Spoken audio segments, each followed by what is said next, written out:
A case study on Noni, an infant with torticollis, presented by Lakeisha Tabana. Torticollis, also known as wry neck or head neck dystonia, is characterized by an asymmetrical rotational tilt of the neck, often associated with contracted musculature. Torticollis can be congenital, which means it presents at birth, or acquired, which means it is developed after birth. Torticollis must be clinically diagnosed to rule out neurological involvement. In this case, Noni is an 8-month-old female infant with a large cyst that resulted in acquired torticollis. She received this diagnosis following an MRI during an emergency room visit for subsequent symptoms of fussiness with a hoarse cry, drooling, increased leftward neck flexion, rotation, and rightward chin tilt consistent with torticollis, disordered breathing, and poor weight gain, lasting approximately 2 months. Some concerns related to Noni's diagnosis include decreased exploratory play, which may result in delayed motor development. As children develop sensory, motor, communication, and social skills through environmental interactions, characteristics of torticollis impede the motoric skills necessary to visually attend to and explore within the environment, limiting exposure, learning through play, and social interactions with caregivers. The inability to visually attend to or elicit motoric responses to auditory stimuli significantly limits social engagement.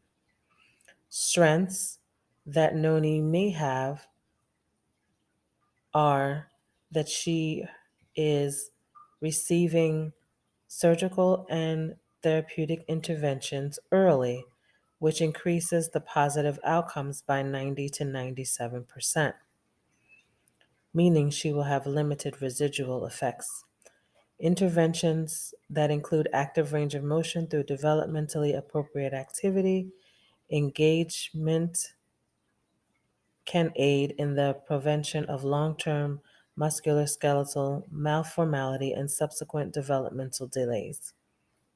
Seeking early intervention provides medical remediation, education opportunities, and therapeutic interventions that will result in improved occupational performance for Noni.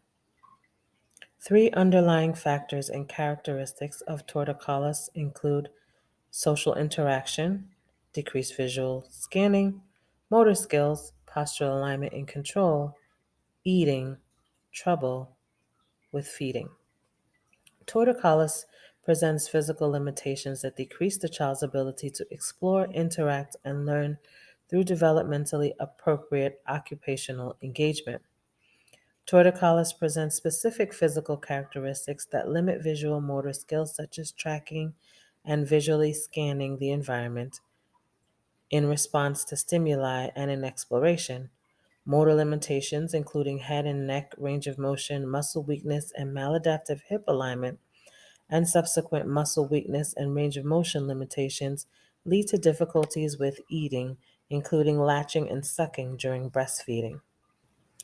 Occupational therapy practitioners apply evidence-based therapeutic interventions in the treatment of torticollis, guided by specific tools and strategies identified in various frames of references.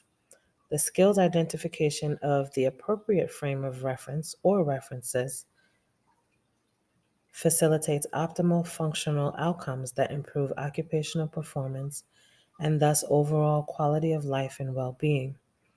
The biomechanical frame of reference focuses on principles of movement such as strength, range of motion, endurance, and the relationship with functional action.